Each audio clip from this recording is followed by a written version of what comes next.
Much for joining me. Today I'm going to share chapter 6, suggestibility. So, all right, let's start with a question that sounds like it's straight out of a movie.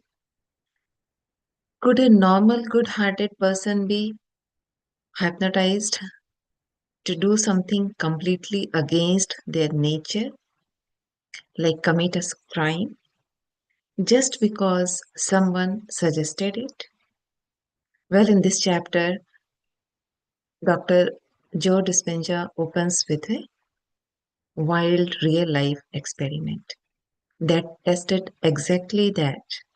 And let me tell you, it's one of those stories you can hardly believe actually happened.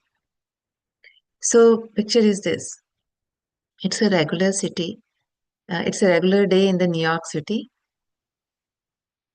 A man named Ivan Santiago, 36-year-old corrections officer from Pennsylvania, is walking down the street.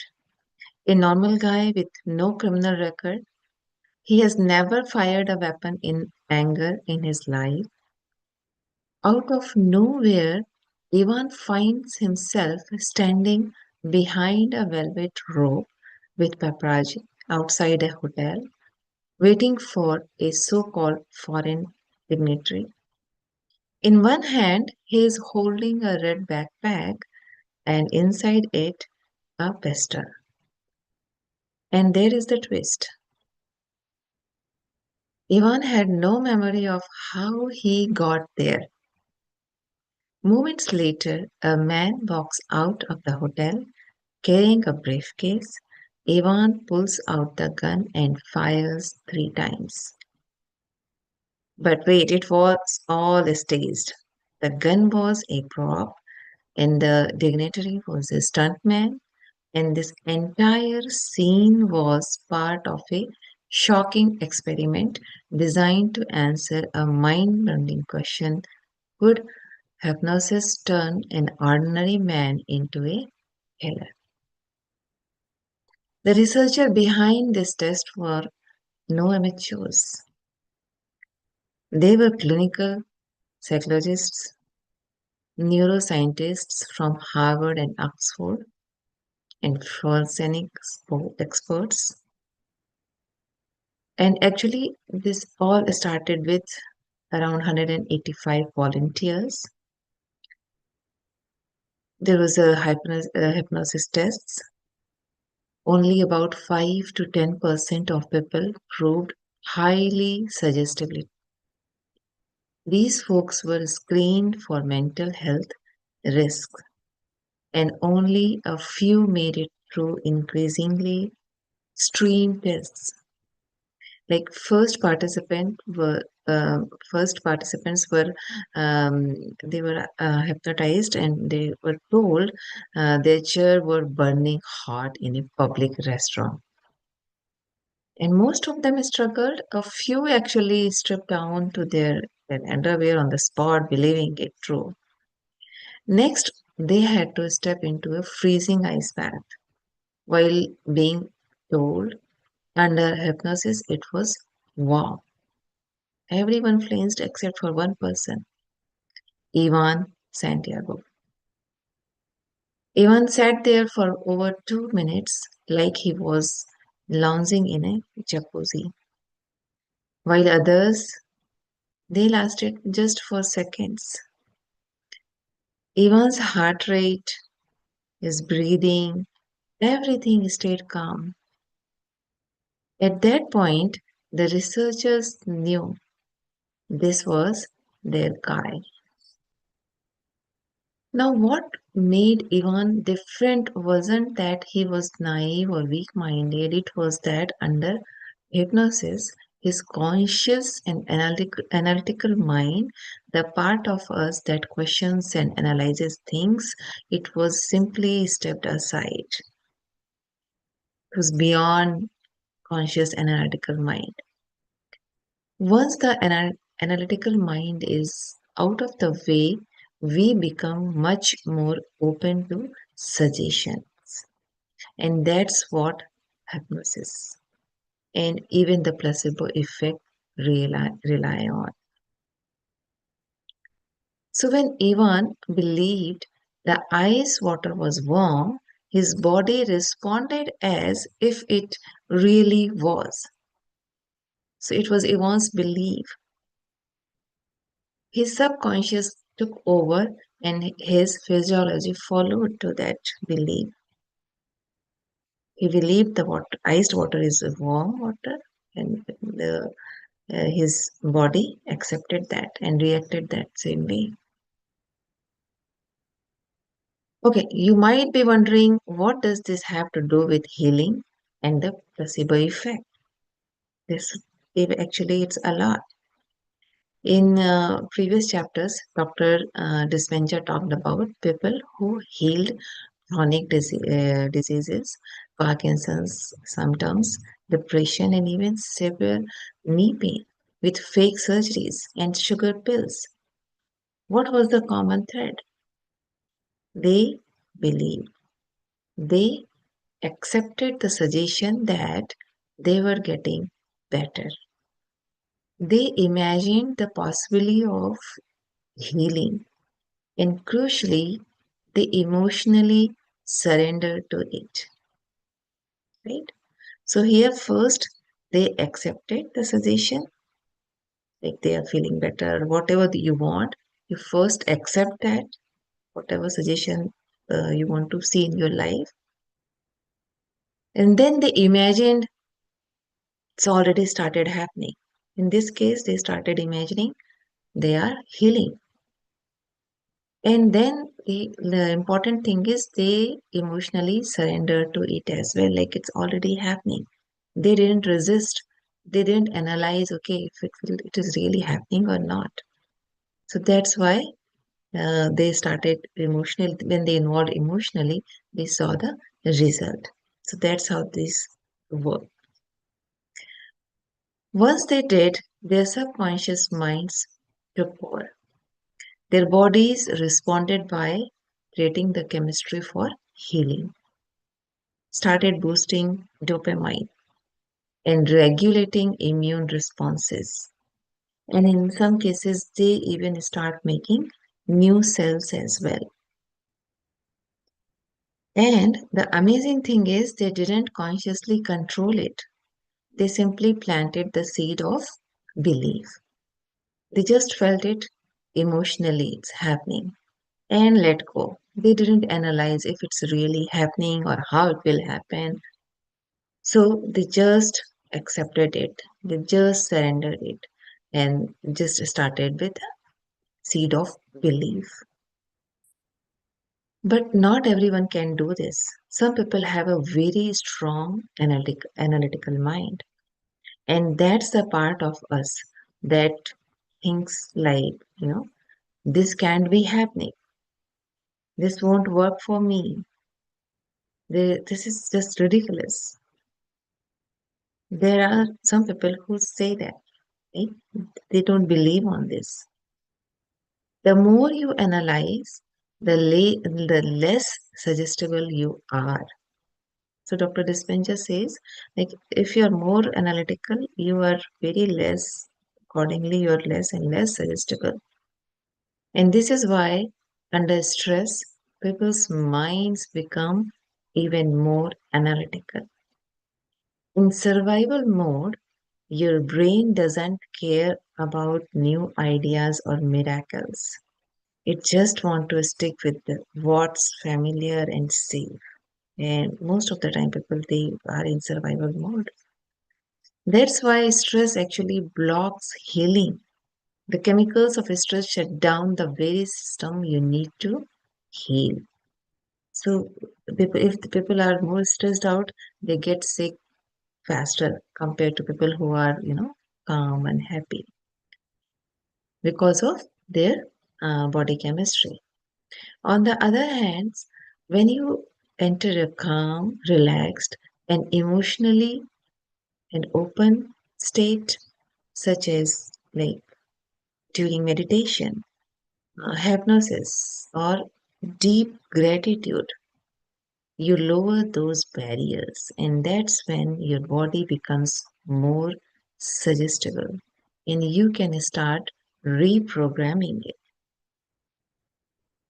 Okay, so let's slow down here for a moment because this is one of the most important part of the chapter, and honestly, it's one of the biggest lessons in the whole book. It's not enough to just think about getting better. It's not enough to say positive words or repeat affirmations without really connecting to them. You have to feel it in your own body. But why? Because your body believes what you emotionally feel much more than what you think. In this chapter, Dr. Dispenza says something that really stood out to me. It is generally accepted in psychology that a person who experiences intense emotions tends to be more receptive to ideas and is therefore more suggestible. In simple words, when you feel something strongly, your subconscious mind opens up. It's like the gates of our inner operating system swing wide open. And that's when you can start planning new beliefs, new possibilities, and new outcomes. Now, at all the emotions we can feel, one of the most powerful is gratitude. Think about it. When do we usually feel grateful? After something good happens, right? You get a surprise gift, your health improves, someone you love says something, kind, and you feel this warm, thankful, and very happy emotion. And here it gets very interesting. If you can feel gratitude ahead of time, before your healing arrives or before your breakthrough comes, before the situation changes, your body starts to believe it's happening now. So basically, you should be gratitude all the time. Whatever you have, be grateful to, be gratitude. And when your body believes it's already happening, it begins to respond as if it is. That means it starts producing the chemistry for health, for calm, for happiness, for balance right now. Even though on the outside nothing has changed yet. Dr. Dispenza explains it like this. So he says, gratitude is one of the most powerful emotions for increasing your level of suggestibility. It teaches your body emotionally that the event you are grateful for has already happened. Isn't that amazing? So you are basically telling your body, hey, good things are already happening to us. And your body, your subconscious mind, and your nervous system respond accordingly. They don't wait for the outer event. They start changing the inner environment right away. So be grateful and always, thank before it happens. You should be always thankful.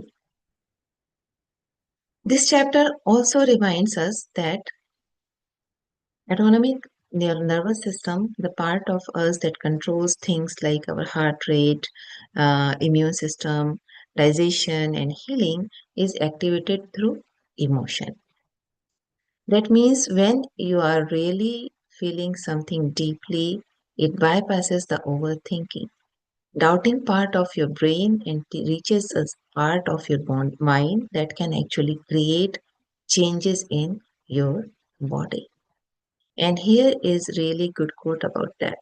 As you get beyond your thinking brain, you move into a part of the brain where health is regulated, maintained, and executed. That is why Elevated emotions like joy, appreciation, hope, love, and especially gratitude are so essential in this process. Negative emotions like fear, anger, worry, frustration pull your energy down. They keep you in survival mode, and that blocks your ability to heal, grow, or welcome new possibilities. But when you shift to positive, elevated emotions, you literally raise your body's vibration and chemistry. You signal to your genes, we are good, we are safe, good things are here, and your body starts working for you, not against you. Dr. Dispenza says the formula is very simple: acceptance, belief, and surrender. Accept the ideas that it's possible. Truly believe it can happen for you. Let go of controlling the how and when. Don't think like that. Just surrender. When Evans Antigo accepted the suggestion, believed it, and surrendered to it without overthinking, his subconscious took over. And when people heal through placebo, they do the same. So, here is the big takeaway from this chapter. Your mind, when properly focused and emotionally engaged, it has the power to influence your body in a very profound ways without your conscious mind needing to know how it's happening. Whether it's using hypnosis or belief in a placebo, your subconscious mind can override your biology. It can boost dopamine, calm inflation, ease pain, and so much more if you let it. But to get there, you have to stop overanalyzing your mind. You should be feeling elevated emotions like gratitude, accept, believe, and surrender to a better outcome. And in doing so, you move from the familiar survival based past into the creative healing power of the present. So, thank you so much for listening to me today. Let's settle in and start our meditation. So, everyone, please sit very comfortably. Relax your body. Take a deep breath in and out. Take another deep breath in and out. If you are wearing glasses, please remove them. Cross your feet, clasp your hands, close your eyes, and focus on your normal, natural, calmer breath.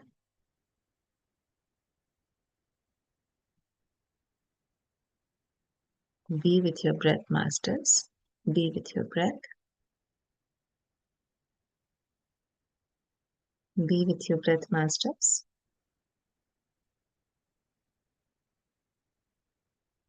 Be with your breath, masters.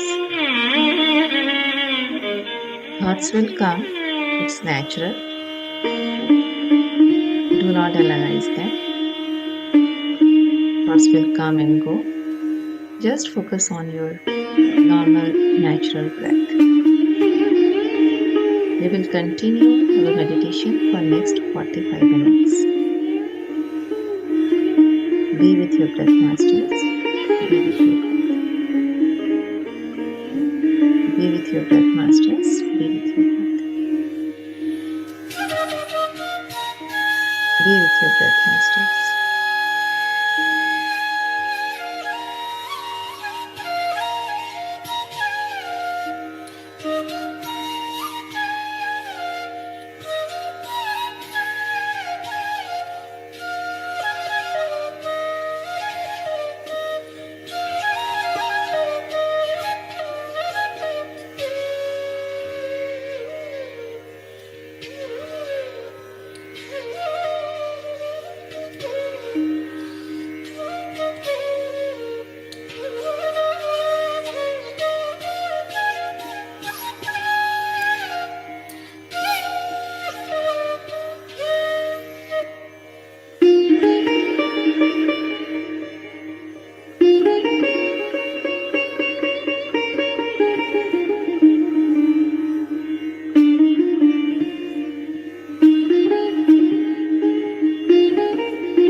Last 4 minutes, masters. Be with your breath.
Last 1 minute, masters. Be with your breath.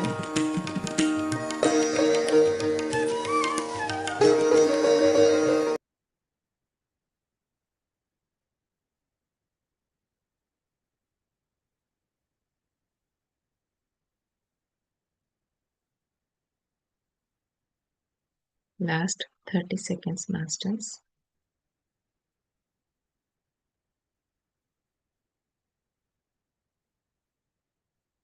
10, 9, 8, 7, 6, 5, 4, 3, 2, 1. Now very slowly, very gently, please bring back your awareness to your body. Put both of your hands on your eyes.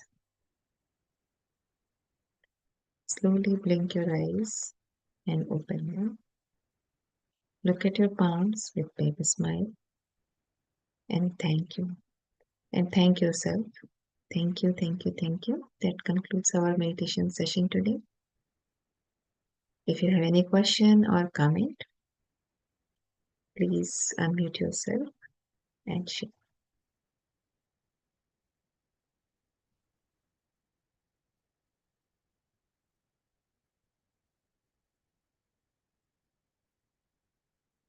All right, so I will see you tomorrow. Thank you again for joining me. Have a good rest of the day.